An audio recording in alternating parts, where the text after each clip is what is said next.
ver que se me hizo la presentación por acá. Se me escondió la... Ya, está bien. Entonces, bueno, al igual que nosotros vimos con el análisis de componentes principales, esto es una técnica para reducir las dimensiones, solo que en esta oportunidad nos vamos a centrar en lo que son cuestionarios. Cuestionarios o escalas. Entonces resulta que en salud es muy frecuente, salud pública especialmente, diseñar cuestionarios, y esos cuestionarios nosotros les ponemos unas escalas. Ahora, cuando estos son realizados por profesionales en salud, pues primero van a pasar por una validación de expertos. Entonces, se le preguntan a varios expertos en X área, oiga, esas preguntas sí son pertinentes o hay que hacerles algunos cambios. Entonces, los expertos en la materia hacen como en primera instancia esa validación, como de la redacción, de que si las preguntas sí son pertinentes, entonces uno se lo pasa a dos, tres expertos, incluso pues se lo puede pasar con una escala de valoración, ¿no? Es preguntas pertinentes, sí, uno, bueno, no sé qué, o con una escala también Likert, y uno podría estar haciendo ahí una primera aproximación a la validación. Se cuestiona la validación por juicio de expertos, se la llaman así. Esto lo estudian mucho a veces los psicólogos. Digo los psicólogos, aquellos que son expertos en técnicas psicométricas. Pero los psicólogos también son muy dados a administrar muchos instrumentos, y esos instrumentos han pasado por procedimientos de variación muy similares a los que pues, estamos explicando pues, en estos temas de análisis factoriales. Bien, ¿hay aquí psicólogos en el grupo? ¿Alguno? ¿No hay ni un psicólogo acá? Vean, no salieron psicólogos aquí. A veces tenemos psicólogos. Bueno, entonces estas técnicas en primera instancia, como lo vimos también en el análisis de componentes principales, van a mirar asociación entre las variables, ¿sí? Entonces, al igual que en la técnica de ACP, pues vamos a mirar si esas asociaciones, pues la idea es que tampoco sean muy altas, pero tampoco pueden ser tan bajas. Se deben mover en un rango esas asociaciones. Se vuelven, bueno, obviamente con el coeficiente de correlación de Pearson. Y posteriormente vamos a reducir la cantidad de varianza, ¿sí? Obviamente con un número de factores adecuado que pueda explicar toda la dimensionalidad que inicialmente se expone. Es decir, podemos tener muchas variables, pero vamos a intentar a reducirlas en menos. Pero el cuestionario sigue con las mismas. Es decir, el análisis factorial en este caso no es para tener menos variables de las que inicialmente tenemos, es para que nos explique ese cuestionario en cuántas variables se puede agrupar y si tiene la consistencia interna, para que nosotros lo podamos aplicar en grandes poblaciones, lo podamos reproducir en muchas otras veces. Entonces vamos a partir en esta oportunidad como de un ejemplo un ejemplo muy alegórico acá el caso. Dice aquí, nos acabamos, bueno, yo no inventé cuestionario, pero de todos modos el cuestionario es ficticio entre comillas, ¿sí? Porque es un cuestionario que va a evaluar la ansiedad de SPSS. Ahora, está reportado en la literatura, pero en libros, que lo tomo del libro de Andy Field, pero no está reportado ¿cómo llamarlo? En artículos científicos, sí, pero bien que se puede realizar estos temas. Es más, no hemos mirado artículos científicos con relación a esto, pues no a este precisamente cuestionario, pero sí es posible que haya sido otras técnicas para medir eso. Entonces, ¿cómo lo encuentra uno en la literatura científica? Voy a buscarlo por acá. Voy a traer una pestañita. Entonces, digamos que me meto por acá. Monta una PubMed. Y entonces vamos a poner acá Exploratory Factor Analysis. Uno lo busca así, análisis factorial exploratorio, porque realmente vamos a hacer es eso. Y vamos a poner de algún tema, un tema que ustedes tengan en salud concretamente. Digámoslo de... ansiedad. Bueno, ansiedad se escribe así. Vale. Miremos qué se ha hecho en análisis factorial exploratorio para evaluar ansiedad y, bueno, y depresión por acá. Dicen, a ver, busquemos algo que tenga de una vez el full text. Análisis factorial exploratorio de... mire, este es un instrumento que mide la ansiedad, ¿no? El inventario de ansiedad de Beck, ¿no es cierto? Y el inventario de depresión de Beck, ¿sí? Entonces, miremos aquí qué hicieron esta gente, este artículo. Entonces, miremos por acá el full text. Está en PDF por acá para verlo mejor. Y aquí está. Este es conocido, bueno, al menos lo he escuchado por ahí. El análisis factorial exploratorio digámoslo así, de la escala de ansiedad de Beck y de la escala de depresión de Beck, ¿cierto? Claro que esta se hizo en una población psiquiátrica, ¿cierto? Entonces, fíjese que por una de las características principales que uno va a tener puede haber en estos análisis factoriales exploratorios, la muestra.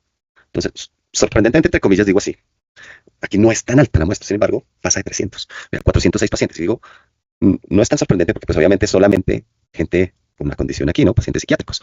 Entonces, aquí evaluar una escala que tiene, vea, 42 ítems, ¿no es cierto? Por un lado, la otra no sé cuántos ítems tenga. Bueno, y evaluaron esa escala. Entonces, con esa escala, ellos utilizaron por acá, vamos a mirar, pues, bueno, las dos escalas, una que tiene 21 ítems, ¿no es cierto? La otra como que tiene 90 ítems, ¿sí?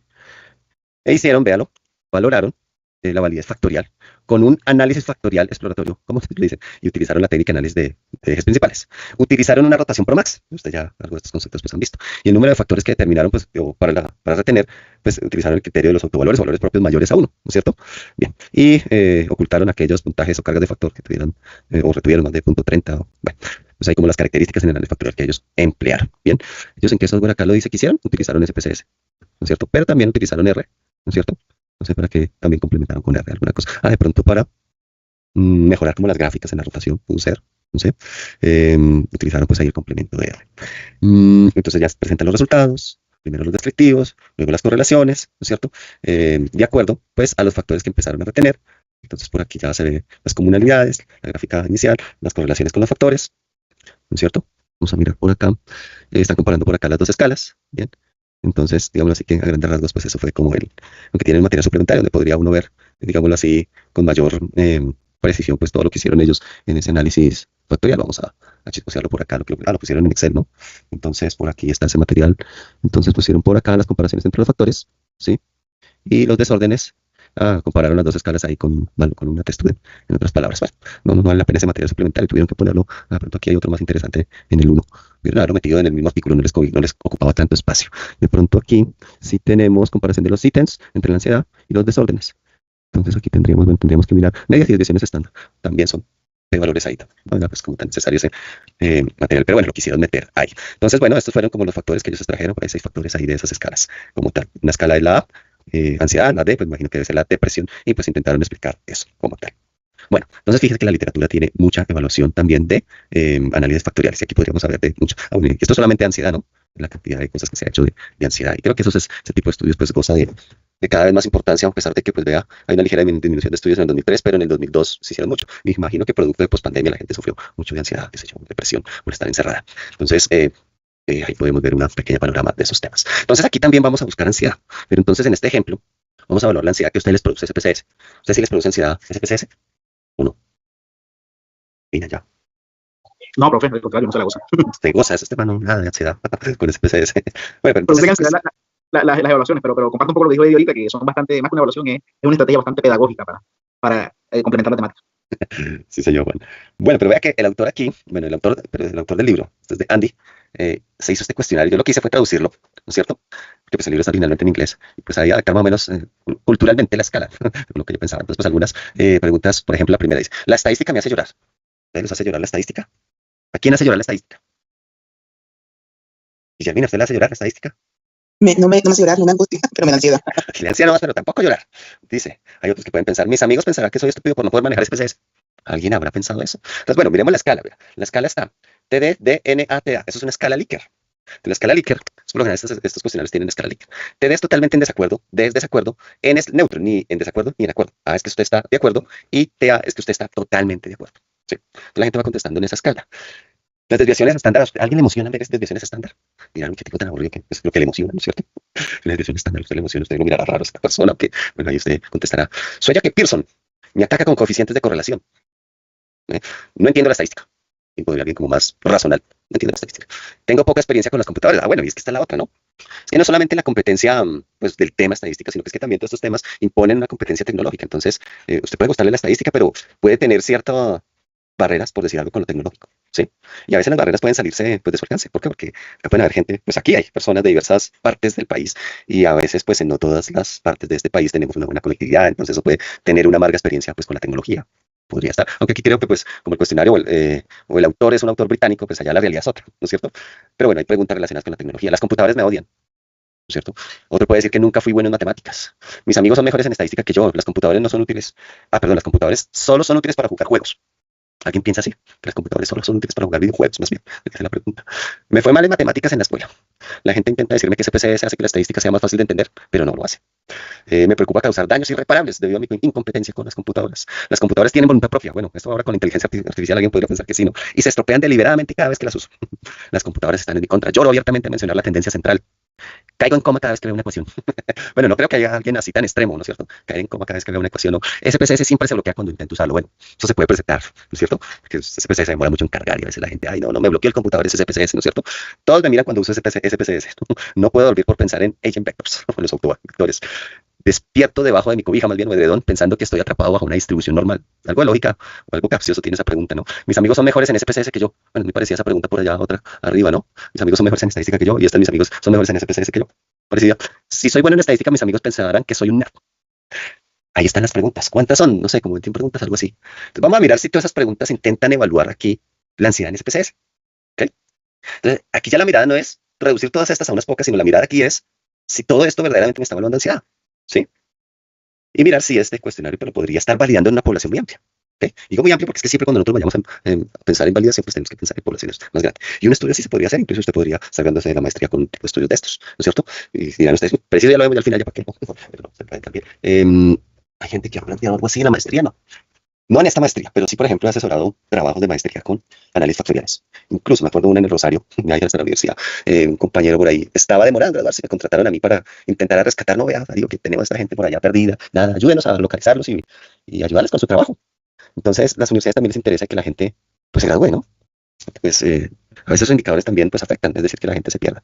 Lamentablemente, por ejemplo, en esta universidad hay mucha gente que se pierde y no y pierde la plata, es decir, no termina, no se gradúa. Entonces, pues la invitación es que no les pase, porque igual aquí todos los docentes no, esta universidad no va a hacer eso que hizo esta otra, es decir, que contrata solo uno para que pesque a los que por allá están perdidos y, oiga, venga, rescatemos, miremos cómo es su trabajo, porque ya hay muchos. De pronto el Rosario lo hizo, eran pocos y quería solucionar eso, pero aquí no creo que se haga. ¿Por qué? Porque es que ustedes sí han tenido, digámoslo así, pues una contacto más seguido con sus asesores, ya que depende de ustedes si los aprovecha o no, ¿sí?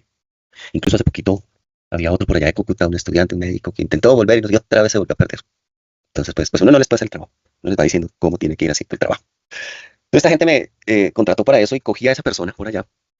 Y el hombre no tenía la menor idea, pero tenía una escala que había sido validada en otros contextos, no había sido validada aquí en Colombia. Y yo le dije, bueno, se hizo la validación por fuera, hagamos la validación acá porque usted ya tiene una muy buena muestra. Tenía como 400 y pico.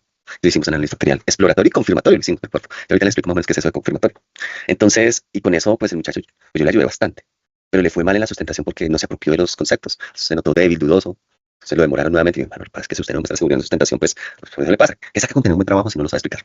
Le tocó otra vez volver a estudiarlo y volver en la segunda sustentación. Pues no hubo que hacerle nada al trabajo, pues solamente la sustentación, porque se notaba muy inseguro. ¿Sí? Entonces, vea, cosas así. Y eso es también me quedó de experiencia a mí. Y eso me pasó también porque le metí mucho yo la mano. Entonces, si uno como se le mete la mano, le hace mucho las cosas, también termina haciéndole un mal al estudiante, porque pues no se termina porque anda muy bien de cada uno de los temas, ¿no? Bueno, entonces, está claro el instrumento, ¿no es cierto? Y está claro que también puede ser una técnica para, pues obviamente, sacar muchos estudios. Entonces vamos a validar este cuestionario de ansiedad SPSS. En inglés, se ha tomado las iniciales así, SAQ. Entonces, SSPSS, A de ansiedad, Q de cuestionario, ¿sí? Cuestionario de ansiedad SPSS. Entonces, el cuestionario va a estar disponible, yo creo que por acá, venga a ver dónde está. Oiga, no veo por acá, pero también busco. Por acá vamos a encontrar dónde está el SAQ, aquí en el OneDrive. Mis archivos para que ustedes lo vayan teniendo grabaciones. Avanzada grupo 1. A ver si lo tenemos por aquí. Aquí, mira, el SAQ. Entonces, compartámoslo en el área andina, editar, aplicar, y por favor, ábralo. Vamos a mirar aquí el chat. Ay, no me copió. Listo, entonces por favor, confirmen si pueden abrir la data. ¿Okay? Entonces yo voy a abrir mis datos por acá. Entonces por acá tengo mis datos. Sorprendentemente todavía me funciona SPSS 29. Incluso yo traduje las respuestas en este porque pues todo estaba en inglés. Aquí, traduje también las preguntas aquí. Lo que no traduje fue el nombre de las variables que lo dejé igual así. Esto es importante también manejarlo. Vamos como nombre de variables, poner nombres cortos. Porque hay software que no le pasan a uno cuando los nombres de variables son muy largos. Entonces se me ha olvidado de pronto hacer énfasis más desde primeros semestres. Entonces es bueno, por ejemplo, en Stata, si usted le deja aquí, no, incluso SPSS, mentiras. Stata se las acorta por default, pero SPSS en unos análisis principalmente de moderación, mediación, en lo que son paquetes de expansión, no le gusta que uno ponga los nombres muy largos. Incluso a veces de 8 caracteres nomás sugiere. Entonces los nombres de las variables se acostumbran a tenerlos cortos. Aquí, por ejemplo, pasa de 8, 1, 2, 4, 5, 6, 7, 8, 9, 10, 11 caracteres. Entonces, pero en algunos procesos de expansión, especialmente, dice no, hasta 8 caracteres nomás. Y no le deja uno correr el análisis si el nombre tiene más de 8 caracteres. Se le obliga a uno a cambiar. Entonces, es una recomendación mantener nombres cortos. Entonces, por ejemplo, aquí, por eso está pregunta 1, pregunta 2, uno podría dejar P1, P2, P3, P4, P5, así, hasta el nombre que sea. Y en la etiqueta, si uno pone, pues todo lo que corresponde. Fíjese que aquí tenemos, 23, pensé que era 21, son 23 preguntas, ¿sí? Y la escala, pues la escala Likert, aquí ya está. A ver, que incluso acá hay una opción más, que es 9, que en caso de que no responda. Está la escala Likert por acá etiquetada para todos los sujetos. Y tenemos una muestra por acá de cuántos casos vamos a mirar. A ver, a ver. Vea, hay una muy buena muestra, 2.571 casos, ¿cierto? 2.571. ¿Ven? Entonces hay una muy buena muestra. Entonces, esos son los datos que tenemos sobre ansiedad, del ansiedad al cuestionario SPSS, ansiedad a SPSS. Bueno, no debería darles tanta ansiedad a SPSS, pronto otro tipo de software, pero bueno, SPSS no es tan traumático. A mí me hablaba ayer con otras dos profesionales de esto mismo, que necesitaban un análisis factorial, y ellas hicieron el posgrado de estadística, especialización en estadística de los Libertadores, de los Libertadores, sí se llama, bueno, no recuerdo ni cómo se llama la universidad, y entonces ya lo enseñan ese posgrado con R. Y yo dije, no, pues ustedes ya saben R. Y después ya eran graduadas de la especialización. Me dijeron, no, nosotros sabemos cambiar variables en programación en R, pero no sabemos programar en R. Y ya habían hecho eso. Entonces ellas concluían al final, pues sí, hicimos el posgrado, pero nos dimos cuenta de que pues, hacer estadística en R nos tomaba demasiado tiempo. Es como nos tomaba demasiado tiempo, que no, nosotros, nuestro énfasis no es la programación en R, sino pues a ver si esto tiene asociación o no tiene asociación, contaban cómicamente. Por eso no necesitamos a usted, no necesitamos, pues obviamente que desarrollar todo el código en R, ¿no? Es algo interesante, y las dos eran dos profesionales que habían hecho pues esa especialización, por eso me sorprendía que optaran por mis servicios, siendo que habían ellos hecho eso en R. Entonces, curiosidades por ahí que pasan ahí. Entonces, está aquí toda la data. Vamos entonces, listos a proceder a hacer nuestro análisis factorial. ¿Cómo lo hacemos? Entonces, a ver que se me perdió por acá mi PowerPoint. Ya, listo. Entonces, el procedimiento general debe responder primero a unos chequeos. ¿Sí? Entonces, dentro de los chequeos iniciales, vamos a hacer lo siguiente. Vamos a verificar el tamaño muestra, que era el que estaba realizando pues, inicialmente. El tamaño muestra, también tenemos que fijarnos, inicial que sea mayor a 300, tenemos 2531, pues no tenemos ningún problema y ahí es como que nos confiamos. Si en el caso que sea menor a 300, entonces sí tenemos que ponerle más cuidado a la prueba estadística. ¿Cuál es la prueba estadística? Pues la prueba de adecuación de muestreo de Kaiser-Meyer-Olkin. Nosotros ya la vimos, ¿sí? En el análisis de componentes principales, incluso vimos la escala de los valores de Kaiser-Meyer-Olkin adecuados para una técnica de reducción de emisiones. Entonces, ¿se espera tener cuánto en Kaiser-Meyer-Olkin? ¿Alguien se acuerda? ¿No se acuerdan? Bueno, ahora les recuerdo entonces. También vamos a mirar las correlaciones entre variables para revisar la matriz R, ¿no es cierto? Y ahí vamos a poder hacer chequeos también por variables si hay adecuación de la muestra por cada variable, ¿no es cierto? Pero hay un chequeo adicional que aquí es importante revisarlo y es mirar la multicolinealidad. Entonces, aquí sí es importante que la matriz de determinante, es un estadístico que nos va a dar ahí cuando revisemos estas matrices R, nos dé mayor, ojo, a 0,00040, ¿no es cierto? O estoy viendo mal, 4 ceros y un 1. Sea mayor a ese, la matriz de determinante. Tiene que ser mayor a ese, ¿sí? Si no tenemos problemas por ahí de multicolinealidad y tendríamos que revisar cuáles son las variables que tienen esa multicolinealidad y sacar una, ¿no es cierto? O sea, esto es importante pues para saber si podemos proceder con el análisis de factorial aquí. Bien, entonces que sea mayor esa matriz determinante a ese 0,00001. Bien. Pues en la gran mayoría de los casos tenemos una buena muestra y si las correlaciones están entre un rango de 3.8 puede estar pasando eso. Ahora, SPSS no me lo va a mostrar, sino tengo que hacerle por ahí el doble clic para fijarme muy bien, ¿no? Entonces ya después de que hacemos esos chequeos iniciales pasamos a los análisis centrales y entonces ahí sí vamos a mirar cuántos factores vamos a extraer. En base pues a qué técnica, pues puede ser el criterio de Kaiser, ¿no es cierto? En el que mirábamos que en el gráfico de codo, ¿no es cierto? Cuántos factores retener o en los autovalores, ¿no es cierto? Profe, una pregunta. Dime. Por ejemplo, si uno quiere hacer un estudio pues, en el cual el multivariado va a ser una regresión logística ordinal, lo ideal sería primero hacer un análisis factorial. El análisis factorial en este caso lo estamos utilizando para este caso, ojo, para validar escalas, ¿no es cierto? No para,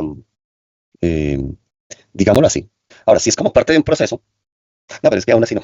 No, es que el hecho de que valide uno una escala ya es una investigación. O sea, esto, o sea, ya para que uno le va a meter más cosas. Algunos autores que lo hacen, por ejemplo, ahí hicieron, en el ejemplo que veíamos del artículo que buscamos de la ansiedad, validaron la escala, pero metieron los dos cuestionarios, más bien, dentro del análisis factorial. Los metieron y empezaron a analizar eso, ¿cierto? Y después en un análisis complementarios hicieron una estuvieron comparando las dos. Bueno, pero digamos así que el uso principal es coger una escala y validarla en una población. Y ya eso es un estudio. Entonces uno como que no se enreda como con otros análisis complementarios. Algunos lo hacen, ¿no es cierto? Pero no es como tan común. Digamos así que el objetivo acá principal es validar escalas. Y ese ya es el objetivo de la investigación.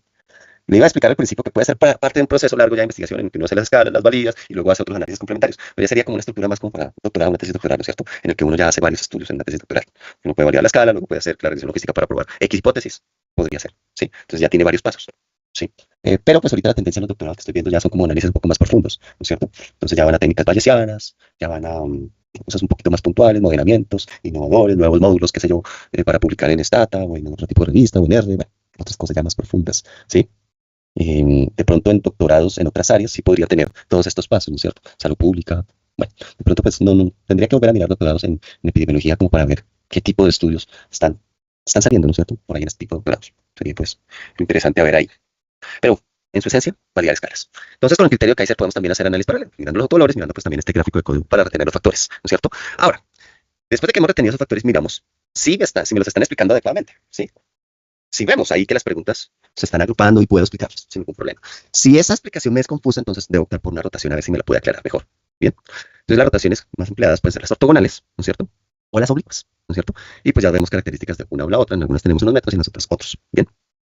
Dentro de los análisis posteriores, entonces ahí sí está la confiabilidad. Entonces eso para mí evaluar la consistencia interna de la escala.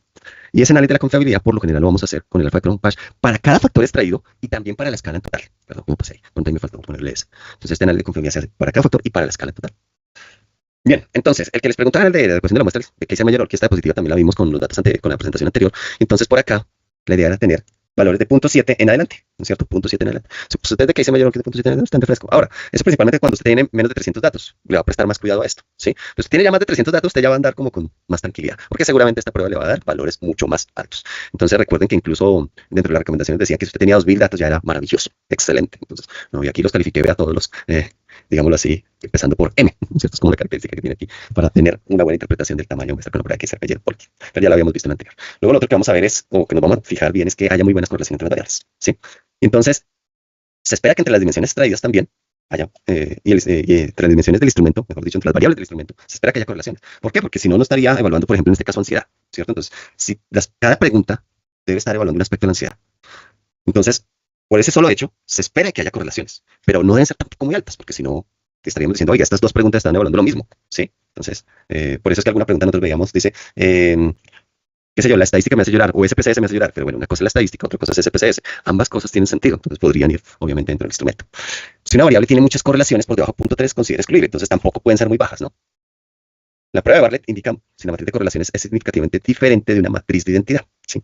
Esa matriz de identidad también me da, digámoslo así, pruebas de si puedo continuar o no con ese análisis de factorial, y es importante ahí también ver la matriz de determinante. Ahora, la idea es que en esta prueba Bartlett obtengamos esa significancia. Entonces, si obtengo la significancia en la matriz en la prueba Bartlett, eso quiere decir que las correlaciones son diferentes de cero.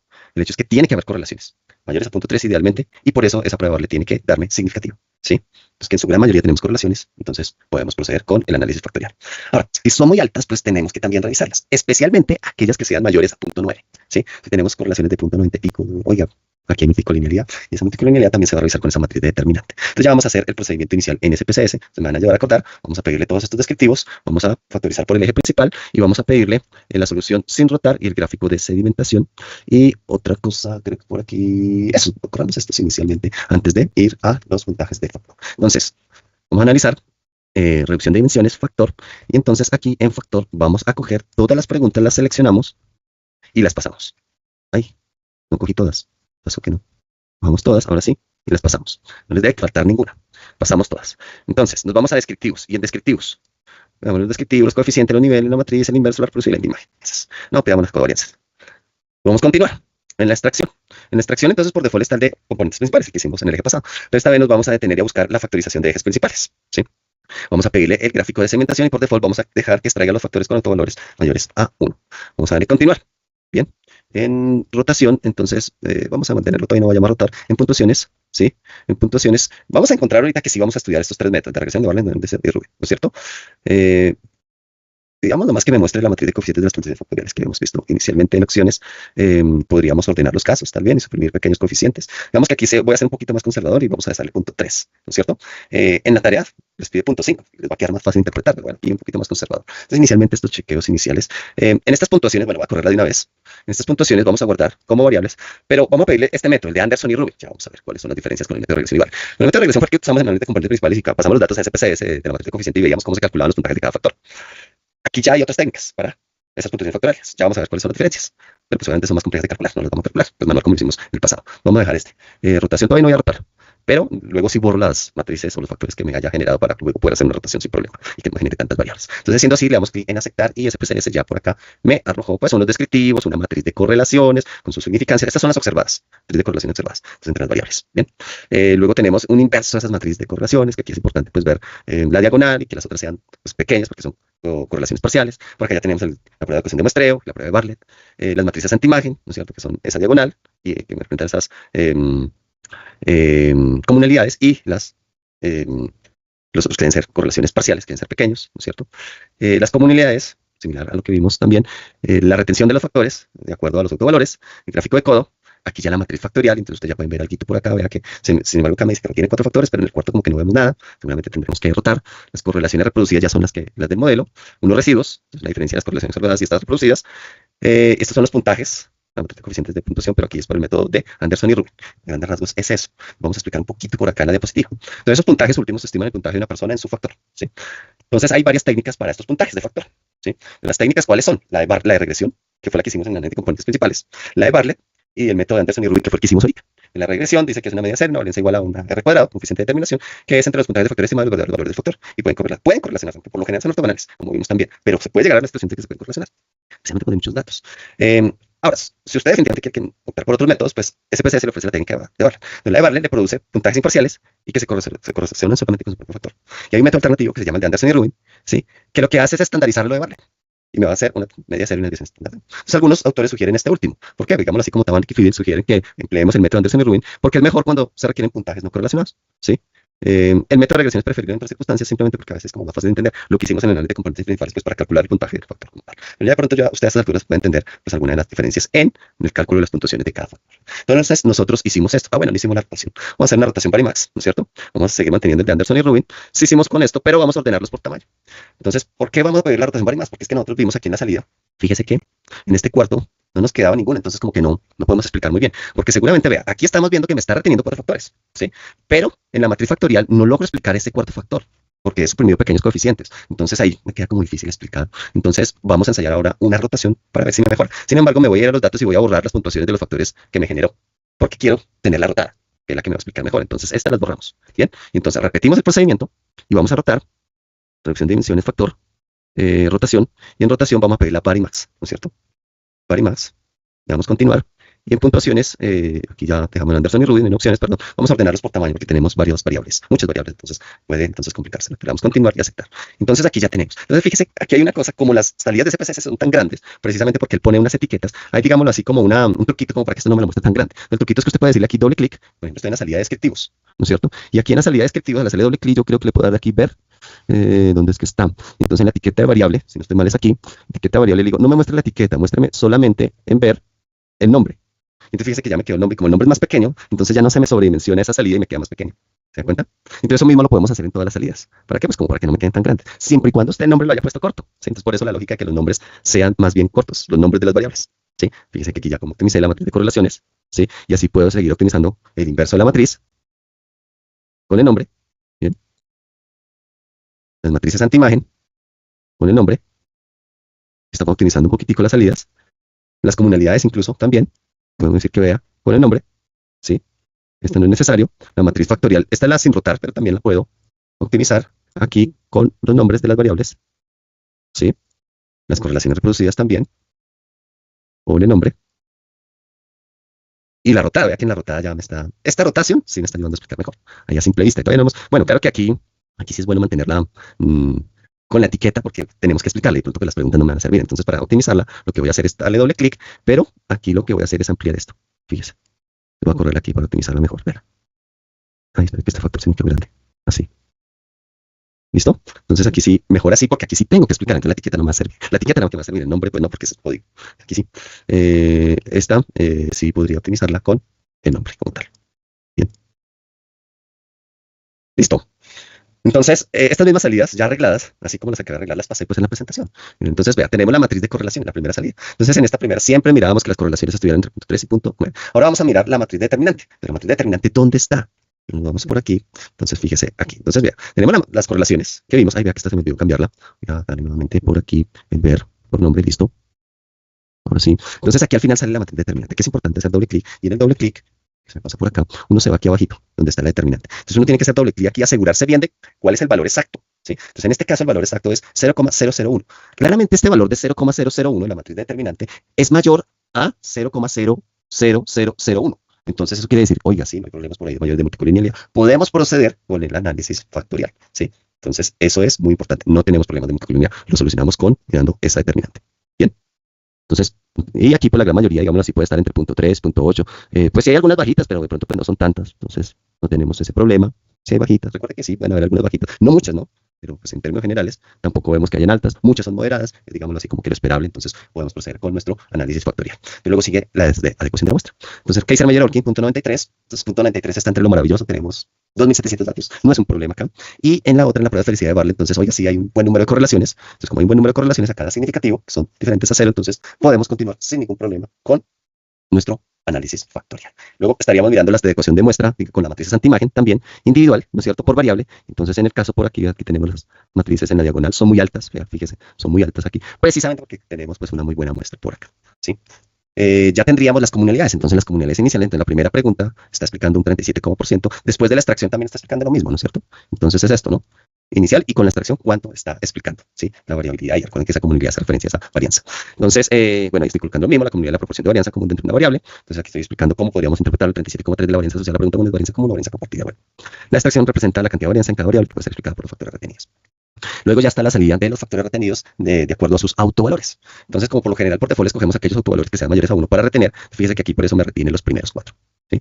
Que en conjunto están explicando un 50%. Nosotros veíamos en análisis de componentes principales que la idea es que fuese 70, pero bueno, aquí vamos a escoger por el criterio de autovalores, que es mayores a 1, por mayores a 1 me retiene estos 4. Bien, y entonces la extracción inicial me está explicando aquí el 40% forma acumulada, y de esos el primer factor explica el 29, está más concentrado en el primer factor. Luego en el segundo explica esto, ya un poquitico menos. Ahora, la rotación, ¿qué es lo que me hace? La rotación me equilibra un poquitico más cada factor mídelo. ¿Sí? Ya le quitó 29 y lo dejó en 13. Luego le quitó 4 y aquí le aumentó a 2, entonces las equilibra un poquito. Pero me sigue explicando el 40,4% en forma acumulada. ¿Ok? ¿No es cierto? Y aquí, bueno, sumando todo ese porcentaje acumulado, pues es el 50,31%, pero en la extracción va a retener esto como tal. Bien. Vamos a ver si esto me permite explicar un poquito mejor. ¿Cómo? Pues mirando aquí, bueno, los otros criterios. Entonces, tenemos que en el criterio de Kaiser, cuando hay menos de 30 variables, en este caso tenemos 23 y las comunidades después de la extracción son superiores a 0.7, o cuando el tamaño de muestra supera los 250 y la comunidad promedio es superior a 0,6. Estos son criterios que nosotros vamos a tener un poquito más en cuenta para cuando tenemos muchas variables. Entonces, en este caso, bueno, tenemos 9,31 dividido 23, ¿no es cierto? Eso nos da 0.45, ¿sí? Entonces, digamos lo que estamos como dentro del margen. Ahora lo hacemos. Ambos criterios sugieren que la regla de Kaiser podría no ser apropiada, dice por ahí. ¿Por qué? Porque estamos como con poquita proporción de la varianza. Sin embargo, nosotros podemos tener otros criterios. El criterio de Yoji-Fe dice que retener factores con autovalores mayores a 0.7. Terminaríamos con 10, ¿no es cierto? Factores. Son muchos, ¿no es cierto?